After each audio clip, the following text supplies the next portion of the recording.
É altura agora para a rubrica A Última Fronteira. Está connosco, como é habitual ao domingo, o Coordenador Nacional da Sociedade Planetária, Miguel Gonçalves. Bom dia. Bom dia, Cristina. E hoje temos a história da Lua, que está ainda revestida de profundos mistérios temporais.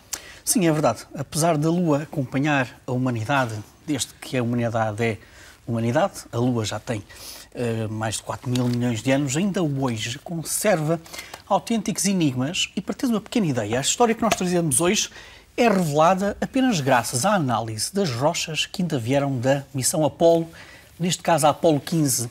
E esta é uma representação artística, um diagrama que permite desvendar um bocado aquilo que temos para contar hoje. Dínamos magnéticos.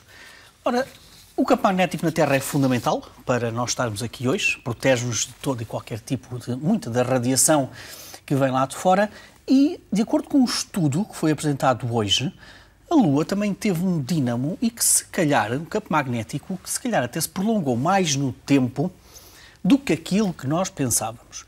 Quem é que nos conta esta história? Quem é que registra a história do campo magnético da Lua? As rochas. Qual é que é o problema das rochas da Lua? É que as rochas da Lua, grande parte das rochas que nós temos acesso, são rochas com mais de 3 mil milhões de anos. Numa altura em que havia muito vulcanismo na Lua, depois parou repentinamente, esse vulcanismo deixou de haver produção de novas rochas para registarem, no fundo, o que foi a geologia e o magnetismo da Lua, mas, por acaso, com um bocadinho de sorte, os investigadores encontraram um lote de rochas que vieram, pedras lunares que vieram da missão Apolo 15, e essas rochas tinham cerca de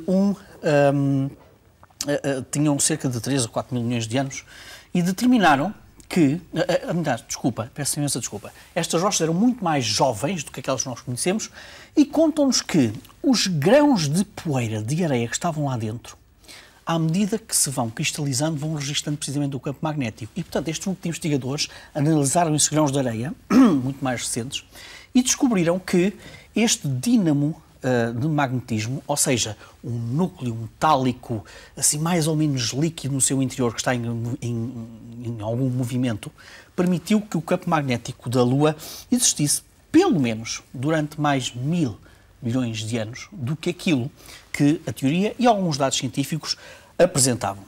E nessa altura teria um campo magnético de cerca de 5 microteslas, isso é 2 ordens de magnitude mais fraco do que o campo magnético que existia há cerca de 3 ou 4 mil milhões de anos na Lua. Isto é interessante porquê? Porque os cientistas não estavam à espera propriamente de este tipo de presença de campo magnético. Está bem que é muito fraco, mas de qualquer forma está presente na Lua durante muito mais tempo que aquilo que eles pensavam e imediatamente questionaram-se como é que este campo magnético pôde existir durante aquele tempo todo. Ora, aquela teoria que é talvez a mais aceite neste momento para explicar este dínamo, diz que durante os primeiros tempos da Lua, a Lua esteve muito mais próximo da Terra do que está presentemente. E, portanto, este jogo gravitacional entre a Terra e uma Lua muito mais próxima da Terra fez com que no seu interior também se agitasse um bocadinho mais todo aquele núcleo metálico que lá havia. E, portanto, criou-se uma espécie de uma sopa metálica muito quente e que ao longo de muitos anos, pelos vistos muitos mais anos que aquilo que se pensava, foi arrefecendo. Mas à medida que foi arrefecendo, foi conservando sempre um campo magnético que foi decrescendo, é certo, ao longo do tempo, mas pelo menos esteve presente e conseguiu estar registado nestas rochas mais jovens que nós recolhemos ainda da missão Apolo 15. Miguel, e agora avançamos com uma ementa para alimentar buracos negros, chamadas alforrecas cósmicas. Quem diria que existem alforrecas no cosmos? É verdade, é uma notícia que veio do ESO, em que o instrumento MUSE, é um pequeno instrumento que está acoplado no Very Large Telescope do ESO, no Chile, fez uma observação de aquilo que os astrónomos agora chamam galáxias alforrecas. É um nome interessante, até porque pelas imagens que nós vamos ver, os nossos telespectadores vão perceber por que razão é que tem esse nome. São galáxias que são encontradas sobretudo em grandes enxames de galáxias e que têm este aspecto que nós estamos a ver, autênticos braços gigantescos, têm dezenas e dezenas de milhares de anos-luz de tamanho. Aquilo é matéria, aquilo é gás, que parece que está a fugir da própria galáxia e, portanto, há este aspecto de alforreca. quando estas galáxias estão dentro destes enxames de galáxias, estão também no meio em que está muito presente gás a temperaturas muito elevadas. E, portanto, esse gás também consegue, de certa forma, despir, digamos assim, estas galáxias de algum desse material. Portanto, o que os astrónomos pensavam é que isto era um movimento muito de dentro para fora destas galáxias, e por isso é que tem estes braços que nós vemos. Ora, eis que agora este estudo diz-nos uma outra história muito interessante.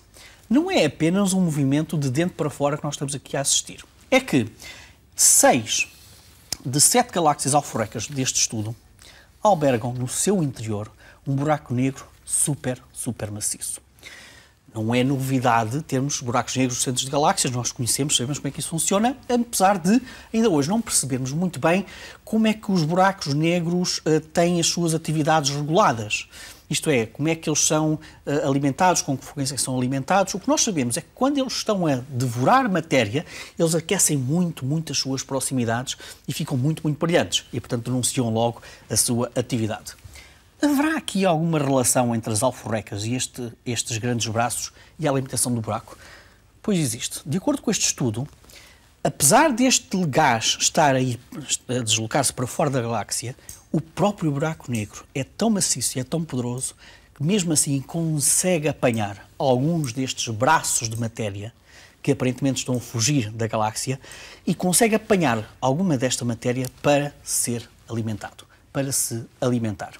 E, portanto, conhecemos a partir de agora também um outro mecanismo que permite a alimentação dos buracos negros. Não estamos a falar apenas de matéria que está nas redondezas do buraco negro e que é atraído pelo próprio, portanto, aí temos uma refeição. Não, estamos a falar também de, neste tipo de galáxias, em que temos matéria a fugir, digamos assim, destas galáxias devido ao meio em que estão metidos, junto de uma série de outras galáxias e, portanto, estão todas a puxar matérias umas das outras, mas estes buracos negros também conseguem ir buscar esta comida que está a fugir da galáxia e, portanto, temos aqui um outro tipo de alimentação, uma outra forma de se alimentarem estes super buracos negros. Miguel, e hoje, para terminar, a investigação, ou melhor, a ajuda do espaço na investigação terrestre, não é? Os cientistas estão a enviar novas experiências para o espaço para combater a doença de Parkinson. Sim, e se calhar uma das personagens da semana dá pelo nome de um ator que bem conhecemos, que é o Michael J. Fox. Já lá vamos. Na segunda-feira foi enviado para a Estação Espacial Internacional mais um foguetão da SpaceX, nas imagens que vamos ver daqui um bocado, e trazia a bordo dessa cápsula que chegou à Estação Espacial Internacional mais de 250 experiências científicas, mantimentos também, temos lá astronautas que têm que comer, como é óbvio, e também hardware e software, mas, sobretudo, muito material científico para se fazer investigação. Uma dessas experiências que vai ser conduzida na própria Estação Espacial Internacional tem como principal objetivo estudar uma proteína, a proteína chamada LRRK2, e que, de acordo com o que dizem os cientistas, o desenvolvimento de drogas para inibir precisamente esta proteína pode ser fundamental para prevenir precisamente as doenças de Parkinson ou até mesmo diminuir a sua progressão. E, portanto, porquê é que é preciso enviar isto lá para cima, para a Estação Espacial Internacional? Porque, à medida que se vai desenvolvendo esta proteína, num ambiente de microgravidade como aquele que encontramos na Estação Espacial Internacional, ela consegue se desenvolver de uma maneira muito maior, muito mais explícita e, portanto, consegue-se revelar muito melhor precisamente neste ambiente de microgravidade.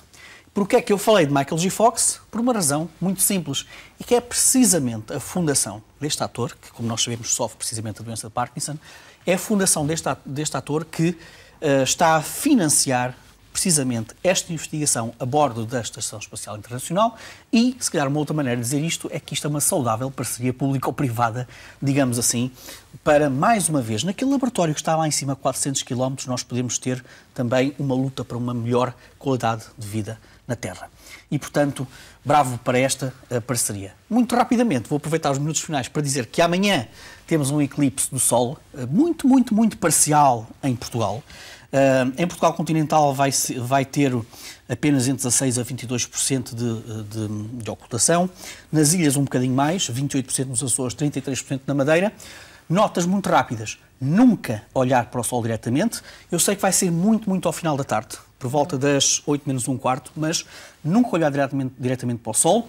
Há centros de ciência viva e outros grupos de investigadores que vão ter os seus próprios instrumentos para fazer esta observação em segurança. Posso dizer desde já que o Planetário do Porto estará a partir das 7h30 na Piscina das Marés, em Lessa da Palmeira, para quem quiser lá ir. O Observatório Astronómico de Coimbra estará na Torre dos Relógios, na Figueira da Foz, também por volta dessa hora. E, portanto, é mais uma ocasião para nos podermos deliciar com a mecânica celeste e num eclipse do Sol que a sua totalidade vai ser, sobretudo, ao longo da faixa continental dos Estados Unidos da América. E, portanto, a própria NASA tem no site. Portanto, para quem não se pode deslocar para ver este eclipse muito parcial em Portugal, pode ir ao site da NASA e a NASA vai acompanhar, através da própria Estação Espacial Internacional, a partir de alguns aviões também, a totalidade deste eclipse do Sol. Miguel, fica aqui a sugestão. Obrigada e até ao próximo domingo. Por agora, fazemos um curto intervalo. Estamos de volta já a seguir para a terceira hora de Bom Dia Portugal. Até já.